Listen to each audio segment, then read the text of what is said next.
Hey guys, just want to give you some audio instructions for today's assignment as maybe a little bit confusing.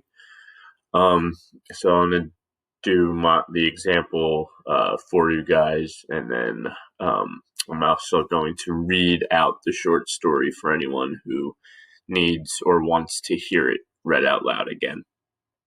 So today's folder, you would go in. Do now is the journal entry again. Same thing as the last few times. You just click on the My Journal link, and it should bring you back to your journal document. And then number two, say yes, finding quotes. So you're going to open up this document, and it's going to look something like this. So this is really in preparation for tomorrow, the constructed response. So really, if you don't do this assignment, you're going to have you might have a problem with tomorrow because I want you to use one of these quotes for your constructed response tomorrow.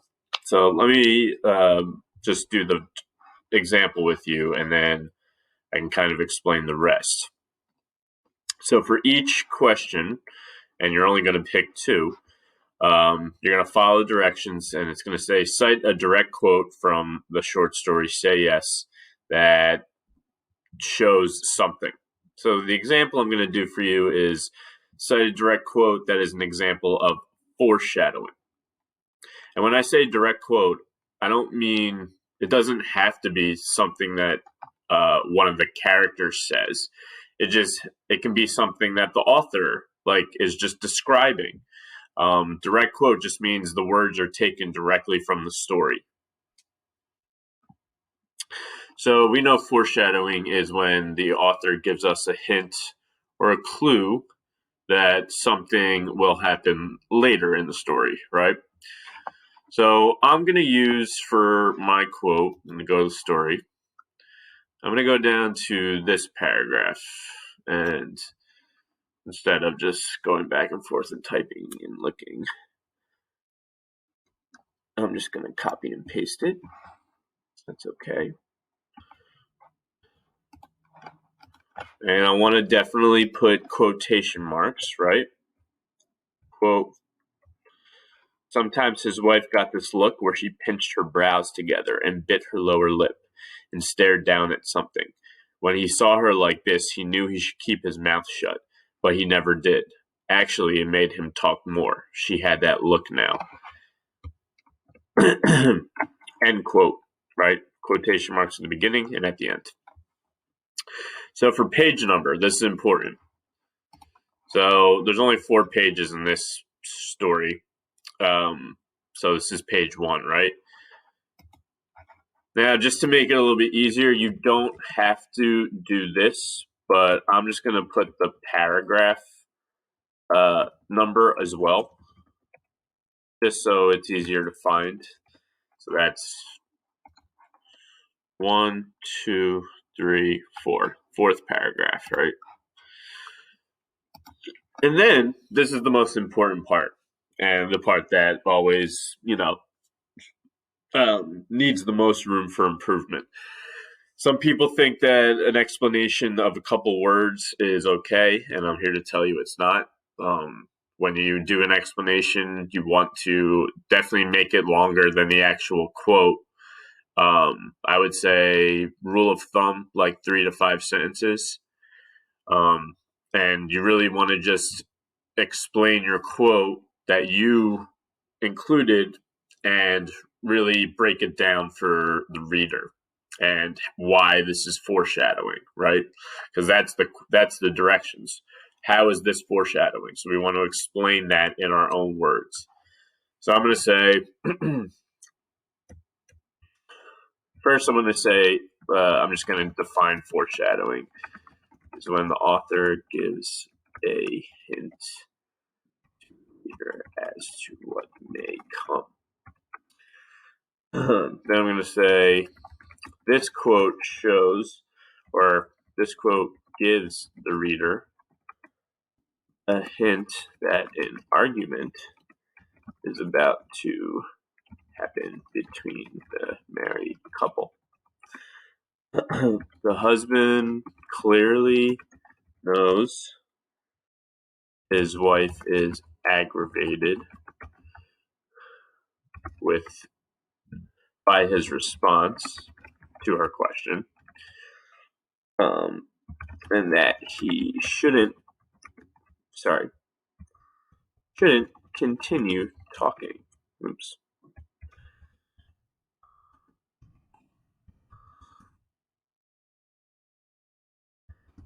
The author says, but he never did. So we know he will keep talking and saying the wrong thing. Sure enough, a fight ensues between husband and wife over a sticky subject. So, and of course, those are my own words, but this is a bunch of sentences. I've defined foreshadowing. And I really explain how this quote shows that something will happen soon after, soon later in the story. So then your assignment is to answer two of these questions. You're going to pick two of them, just two. Okay? So this should be a direct quote, this column. This column is the page you found the quote on. And then this column is your explanation. So the 7 questions are: cite a quote from Say Yes that shows the husband's true feelings on interracial marriage. Cite a quote from Say Yes that shows the wife's true feelings on interracial marriage. Sorry, one second. Number 3, cite a quote from Say Yes that shows the husband's true feelings towards his wife. Number 4, cite a quote from Say Yes that shows the married couple in conflict with one another. Number 5, cite a quote from Say Yes that is an example of figurative language, simile, metaphor, personification, hyperbole, alliteration, onomatopoeia, idiom. Cite a quote from Say Yes that is an example of symbolism. Cite a quote from Say Yes that is an example of irony. So that can be verbal, situational, or dramatic. So again, you're just picking 2 of them.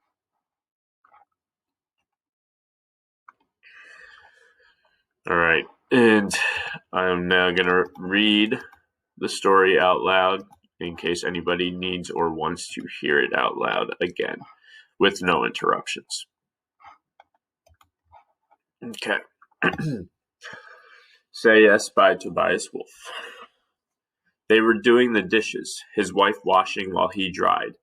He'd washed the night before. Unlike most men he knew, he really pitched in on the housework. A few months earlier, he'd overheard a friend of his wife's congratulate her on having such a considerate husband, and he thought, I'd try. Helping out with the dishes was a way he had of showing how considerate he was. They talked about different things and somehow got on the subject of whether white people should marry black people. He said that all things considered, he thought it was a bad idea. Why? She asked. Sometimes his wife got this look where she pinched her brows together and bit her lower lip and stared down at something. When he saw her like this, he knew he should keep his mouth shut, but he never did. Actually, it made him talk more. She had that look now.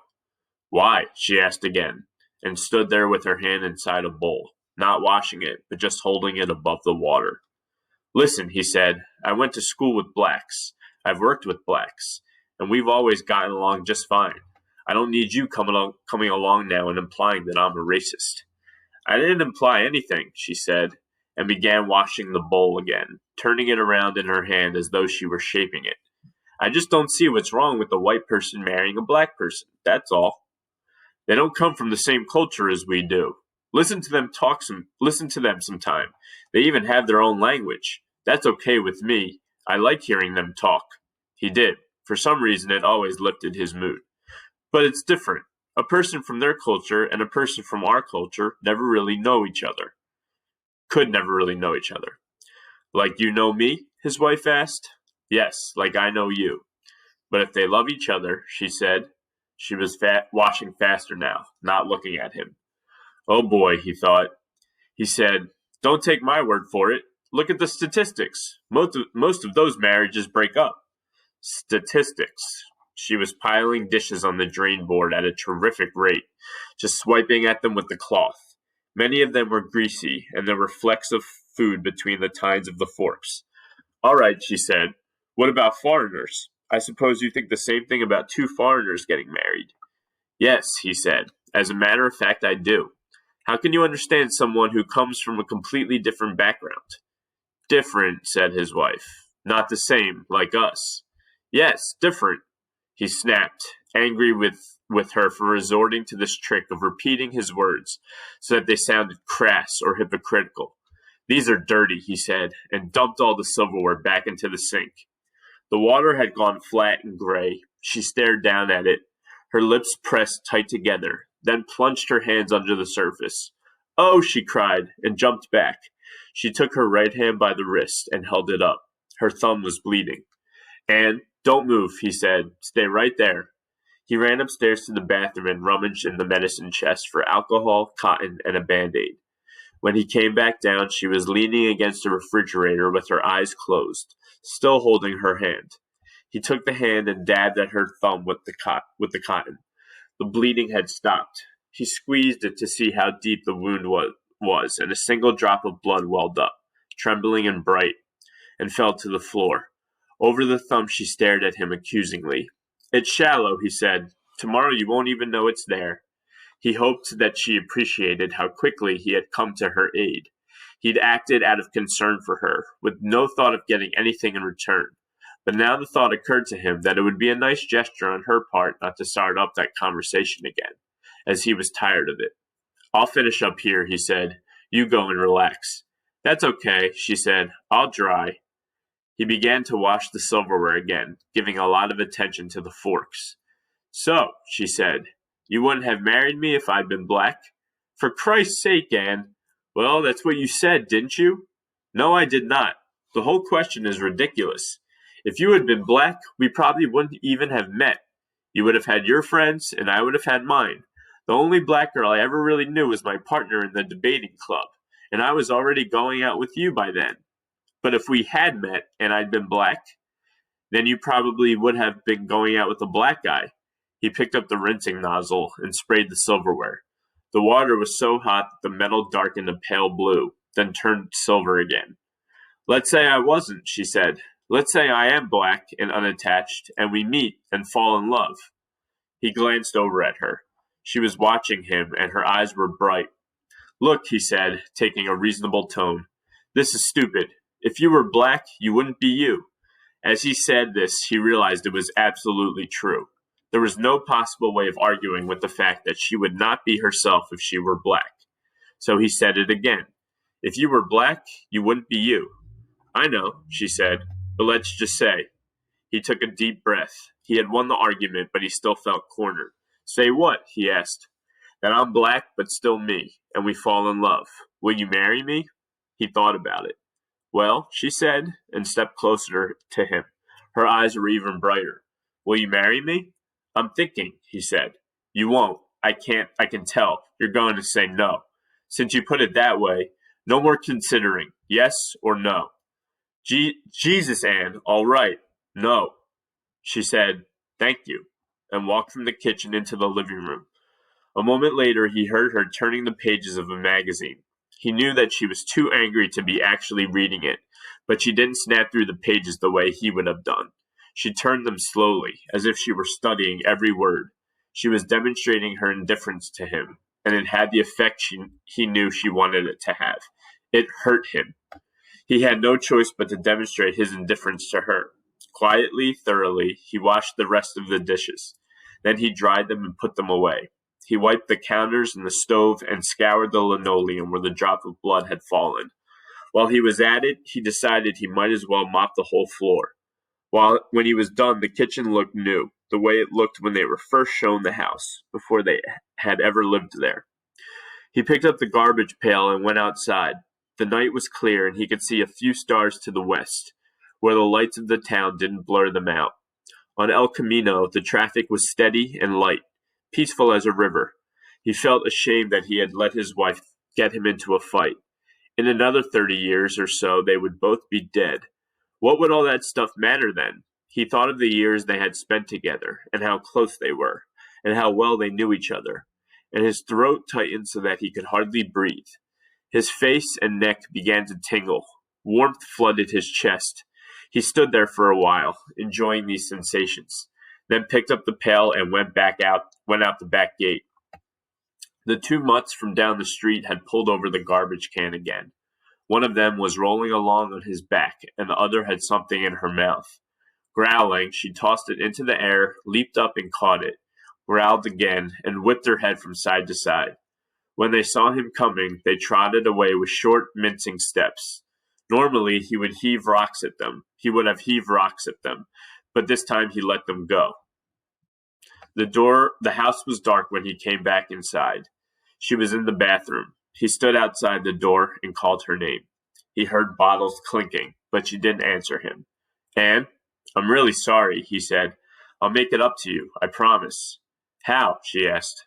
He wasn't expecting this, but a sound in her voice, a level and definite note that was strange to him. He knew that he had to come up with the right answer. He leaned against the door. I'll marry you, he whispered. We'll see, she said. Go on to bed. I'll be out in a minute.